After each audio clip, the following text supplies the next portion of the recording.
Ganga versus मंगा, लालची बहू और सोने का खजाना। हमेशा की तरह मंगा अपने घर के आंगन में आसमान के नीचे सो रही है। आधी रात को कुएं से जोर से आवाज आई। ये कैसी आवाज थी? कुएं में कुछ गिर गया होगा। घबराहट में उठी मंगा को किसी की परछाई नजर आई। अभी आ रही हूँ, ये कहकर एक मोटी सी लकड़ी लेकर वहां भागी। चोर वहां से भागने लगा और ये देखकर मंगा ने अपने हाथ से छड़ी उस पर फेंकी। मर गया रे। इससे अच्छा तो मैं पुलिस के हाथ लग जाता। इस बुढ़िया ने तो मेरी कमर तोड़ दी। ऐसा कहकर चोर दीवार कूदकर भाग गया। सुबह हुई। आंगन में रंगोली डालने के लिए जा रही गंगा को एक स्वामी जी नजर आए। आहा, कोई महान आदमी लगते हैं। क्या तेज है चेहरे पे। लगता है आज मेरा अच्छा दिन है। इनकी सेवा करके, इन्हें संतुष्ट करके सासू माँ को वश में करने का कोई मंत्र सीख लूंगी। ऐसा उसने मन में सोचा। नमस्ते स्वामी जी। समझ गया। तुम्हारी बेरहम सांस तुम्हें हमेशा तड़पाती है ना? जी स्वामी जी, आप महात्मा लगते हैं। बिना बताए मेरी पीड़ा को समझ गए। महात्मा नहीं, मजबूर हूँ। कल रात मेरी कमर तोड़ दी उस बुढ़िया ने। अभी तक दर्द है। आप ही को मुझे बचाना होगा स्वामी जी। जरूर जरूर, क्यों नहीं बचाएंगे। तुम्हारे घर में रहकर तुम्हारी इच्छा पूरी करेंगे। हमारे घर मेरी सासू माँ, वो हिचकिचाई। ठीक है, कोई बात नहीं स्वामी जी। आप मेरे दूर के रिश्तेदार हैं कहकर आपके रहने का बंदोबस्त करती हूँ। आइए। ऐसा कहकर वो स्वामी के पैर धो रही थी। स्वामी तब तक कुएं में झांक रहा था। इस कुएं की गहराई कितनी होगी? महात्मा हैं आप, मेरी परीक्षा ले रहे हैं। दुनिया की गहराई पता है आपको? इस कुएं का भी पता होगा। कुछ 10 फुट होगी। 2 बार रस्सी डालो तो जमीन लगती है। बिल्कुल बिल्कुल, सोचा स्वामी ने। कौन है ये बेटी? कहकर बाहर आई मंगा। मेरे ताया जी, ये मेरे बचपन में ही हिमालय गए थे। वहाँ पर भूखे प्यासे तपस्या करके चमत्कार सीखे हुए महाज्ञानी है। 1-2 नहीं, कितने चमत्कार बताऊं मैं सासू माँ। ये किसी के घर यूं ही नहीं जाते। वो तो मेरे ताया जी हैं, इसीलिए हमारे घर पधारे हैं। हमें सेवा का अवसर दिया है। इनके कदम पड़ने से सारी परेशानी दूर हो जाएगी। अच्छा, मैं भी तो देखूं इनका कमाल। जरा रुको तो, लगता है इन्हें कहीं देखा है। कहकर शक की नजर से देखा। अब क्यों नहीं, मैं दिखती जो उनके जैसी हूँ। सब कहते हैं कि जब मुझे देखते हैं तो लगता है मेरे ताया जी को देखा है। और वैसे आपको मेरे घर वालों पे इतना शक क्यों है सासू माँ? ये मेरे रिश्तेदार हैं और मिलने आए हैं, तो मैंने कह दिया कि 1-2 दिन यहीं रुक जाइए। अब आप चलिए स्वामी जी। कहकर स्वामी जी को अंदर लेकर चली गई। खाने के बाद वह स्वामी के पैर दबाते हुए हवा कर रही थी। स्वामी, स्वामी। आपको तो सब पता है। ऐसा कोई मंत्र या तंत्र बताइए जिससे मेरी सासू माँ मेरी सारी बात सुने। स्वामी समझ गया कि अगर कुछ नहीं किया तो फंस जाएगा। देखो बालिके, हम तुम्हें केवल एक वर दे सकते हैं, केवल एक। पर उससे पहले तुम्हें जानना होगा कि हम यहाँ क्यों आए हैं। कल रात जब हम अपने आश्रम में सो रहे थे, जमीन के अंदर से सोने के घड़े और सोने की पोटलियों के होने का आभास हुआ। हमने उनका पीछा किया और वो यहाँ तुम्हारे घर के आगे रुक गए। उसमें 2 पेटी पैसा, 10 जोड़ी सोने की चूड़ियां, सोने का कमरबंद और बहुत कुछ था। अगर तुम्हें नहीं चाहिए तो वो खुद धरती में समा जाएंगे और किसी और को मिलेंगे। अब तुम्हारी इच्छा। अब बताओ, तुम्हें सोने की पोटलियां चाहिए या तुम्हारी सांस तुम्हारी बात सुने? क्या चाहिए?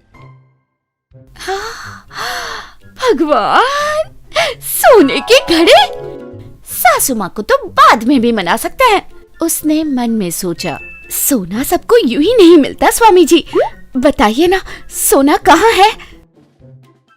सोने के दाम पे ना पिघलने वाली कोई औरत नहीं।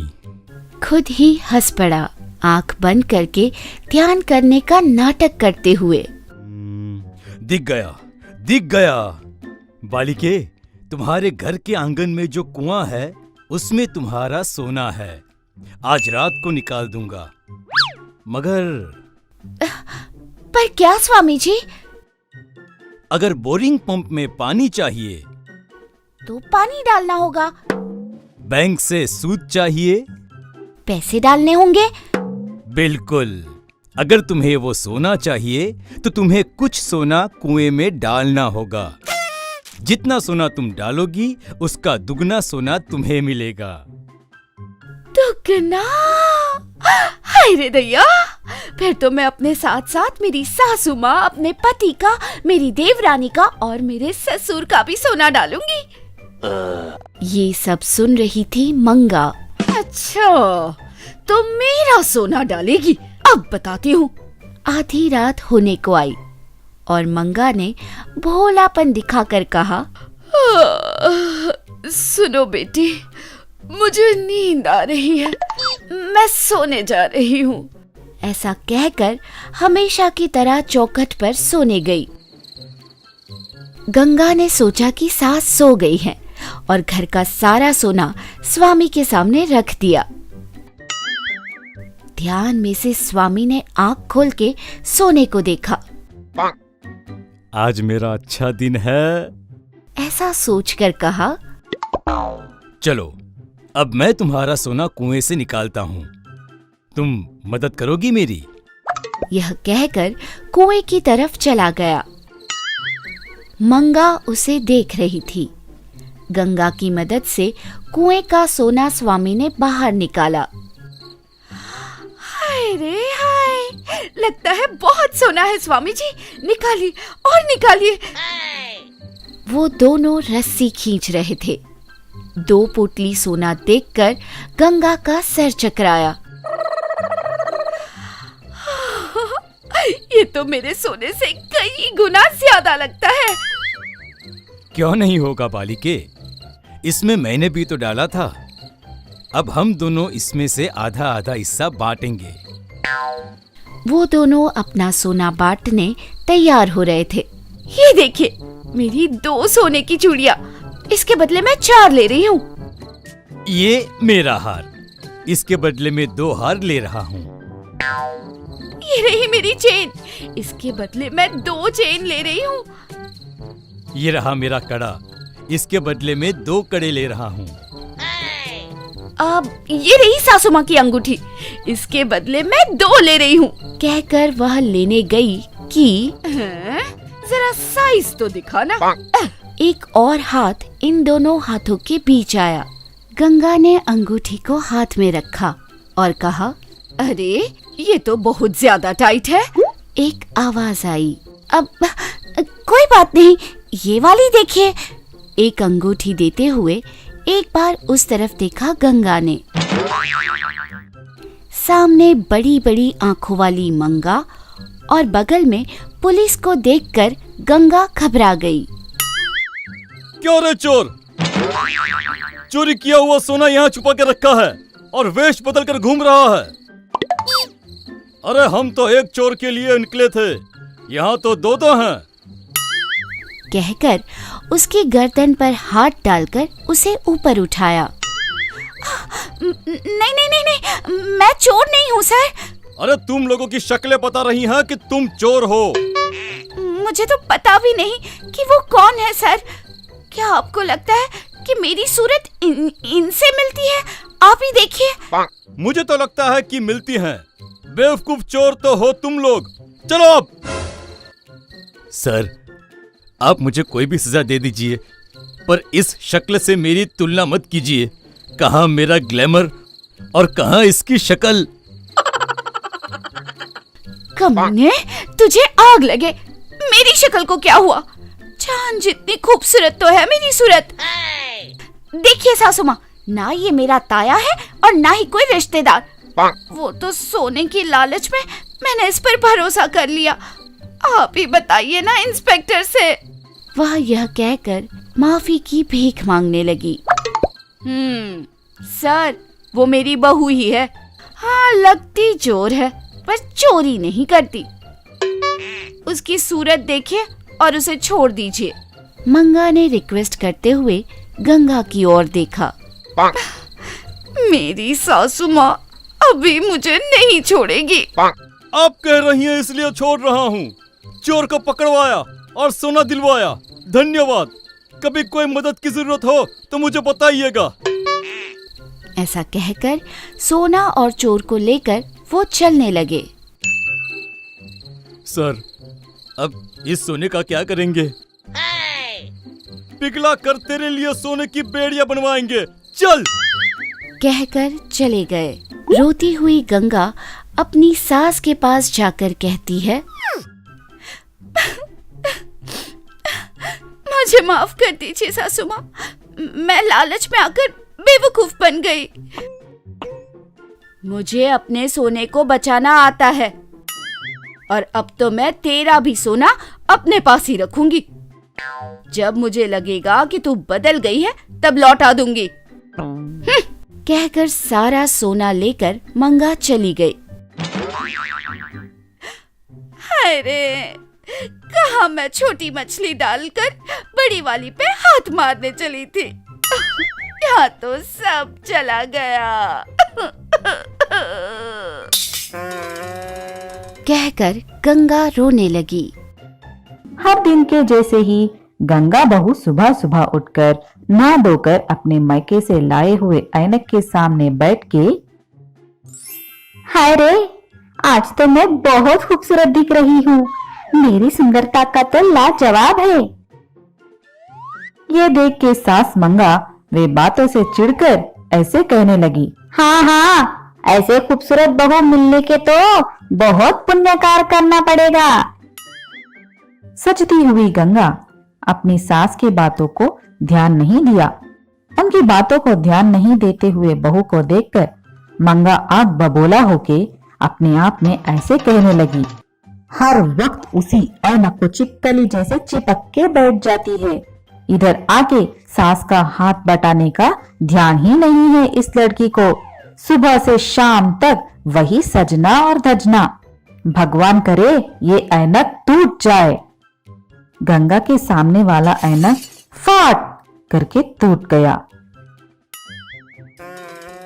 इतने दिनों से अपनी सुंदरता को देख लेते हुए खुश होने वाली गंगा ऐनक टूट जाने से बहुत दुखी हो गई।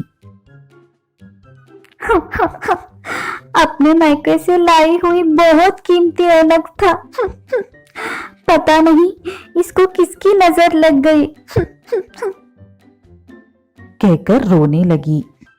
उसे देख के खुश होते हुए मंगा गंगा के पास आके, अब चुप हो जा बहू, तेरी सुंदरता को देख के ऐनक संभल नहीं पाया। वो ऐनक इतने दिन टिक सका, यही बड़ी बात है। कहकर वहां से चली गई। उस दिन से गंगा खाना नहीं खा रही थी, सो नहीं पा रही थी। उसका पूरा ध्यान टूटे हुए ऐनक पर ही था। बेचारी बहू को दुखी देख के सास मंगा गंगा को समझाने जाती है, अब क्या भी करे बहू, संभल जाओ, मेरी बात मानो और जो मेरे पास एक ऐनक है उसे मैं लाके दूंगी।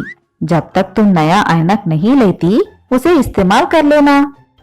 कहकर अपना ऐनक लाके बहू को देते हुए, ये लो, ये एक जादुई ऐनक है, मैंने मेरे मायके से लाई थी। इसमें तुम जितना खूबसूरत चाहो उतनी सुंदर दिख सकती हो। इसकी खासियत ये है कि जो भी चेहरा तुम मन में सोच के इस ऐनक में देखोगी उसके जैसे तुम बदल जाओगी।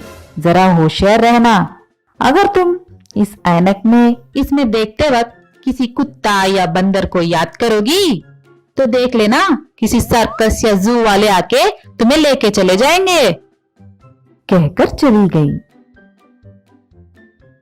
क्या ये पुराना ऐनक जादुई है? अगर ये सच में जादुई है तो मेरी सांस क्यों ऐसे रह गई? कहते हुए ऐनक में देखा। मैं भी अगर कटरीना कैफ जैसे दिखना चाहती हूँ तो क्या दिख जाऊंगी? कहते ही गंगा कटरीना कैफ की तरह बदल गई। ये देख के गंगा आश्चर्य हो गई। वैसे ऐनक में देखते हुए गंगा को एक उपाय सुलझा। गंगा अपने आप में, ये ऐनक सच में जादुई है। अब इतने दिन से मुझे तंग करने वाली मेरी सास को एक सबक सिखाऊंगी। उसके अगले दिन मंगा का पति बाहर जाते ही गंगा ऐनक में देख के, मैं अपने ससुर जी के जैसे बदल जाना चाहती हूँ, कहा। कहते ही गंगा अपने ससुर के जैसे बदल गई। ससुर रवि के जैसे बदल जाने के बाद गंगा अपने सास को बुलाने लगी। मंगा, ओ मंगा, कहाँ मर गई? कितने बार बुलाना पड़ेगा? ये सुन के मंगा दौड़ के चली आई। क्या है? ऐसे बंदर के चेहरे लेकर मुझे क्यों घूर रही हो? जाओ जाओ, जाकर जो मैंने तुझे पैसे दिए थे वो लेके आओ। बेचारी मंगा सर झुका के जाकर पैसे ले आकर दे दिए। उस पैसे लेकर गंगा बाहर चली गई। सास को उल्लू बनाने से, उस पे चिल्लाने से, साथ में ही बहुत सारे पैसे हाथ लगने से गंगा खुशी से पागल हो गई। गंगा उन पैसों से अच्छे अच्छे साड़ियां खरीद ली, सिनेमा देखी और खूब सारे आइसक्रीम भी खाई। इस तरह रवि बाहर जाने के बाद रोज गंगा उसी तरह मंगा को सताती थी। ऐसे थोड़े दिन के बाद गंगा का ससुर बहुत गुस्से से घर आके, अच्छा, दुनिया में सब लोग झूठे हो गए। पैसे लेते वक्त अच्छी तरह लेते हैं और जब मैं जाके पैसे वापस पूछता हूँ तो लौट आने का नाटक करते हैं। क्या मैं उन्हें पागल लगता हूँ? कहकर आग बबोला हुआ। उसकी पत्नी मंगा को बुला के, ओ मंगा, जो मैंने तुझे पैसे दिए थे वो जरा लाके देना। कहकर पूछा। ये बातें सुन के मंगा, जो गांव वाले बोल रहे हैं शायद वो सच है। तुम्हारा दिमाग ठीक तो है ना? वो पैसे मैंने उसी दिन दे दिए। मैंने कब पैसे लिए थे? हे भगवान, उसी दिन जब तुम चिल्लाते हुए घर आके मुझसे पैसे ले गए थे। अब मैं पैसे कैसे लाऊं? कहने लगी। ये सब चोरी से सुनते हुए गंगा बहुत खुश होने लगी। अगले दिन हर रोज की तरह रवि बाहर जाने के बाद गंगा रूप बदल के मंगा को सताने लगी। इतने में रवि अपना रुमाल लेने घर वापस आया। तब रवि उनके जैसे ही दिखने वाला दूसरा रवि को देख के हैरान हो गया। दोनों रवियों को देख के मंगा का सर घूमने लगा। मैं असली रवि हूँ, नहीं मैं असली रवि हूँ, कहकर दोनों रवि लड़ने लगे। तब असली रवि, ये कोई मेरा रूप लेके सबको धोखा दे रहा है, यही सबके पास पैसा ले रहा है, कहने लगा। इतने में मंगा को पूरा खेल समझ में आ गया। मंगा को उसकी बहू को सबक सिखाने का उपाय सुलझा। तुम दोनों में से कौन असली रवि है मैं पता करूंगी। मेरे मार मेरे पति को अच्छी तरह से पता है। दोनों को दो मार लगाने से असली रवि बाहर आएगा, कहने लगी। ठीक है, बोली रवि के जैसे दिखने वाली गंगा। तब मंगा उसकी बहू को जोर से मारा। मर गई रे, कहकर चीखने लगी। हाय रे, इसके डंडे खाने के बजाय भाग जाना उचित है, समझकर भागने लगा। इतने में मंगा अपनी जादुई ऐनक लाके उसे तोड़ देने के तुरंत रवि के रूप में गंगा असली रूप में आ गई। ये देख के रवि आश्चर्य हो गया। इसका मतलब इतने दिनों से मेरे जैसा रूप लेके घूमने वाली तुम हो। मुझे माफ कर दो ससुर जी। माफ नहीं, कुछ नहीं, आज से घर का सारा काम तुम्हें ही करना पड़ेगा, कहकर अपनी बहू को सबक सिखाने में लगी। हमें यकीन है कि इस एपिसोड ने भी आपको खूब हंसाया होगा। तो देर किस बात की, बजाओ घंटी और करो सब्सक्राइब। आप गंगा के फैन हो या मंगा के, ये जरूर बताना।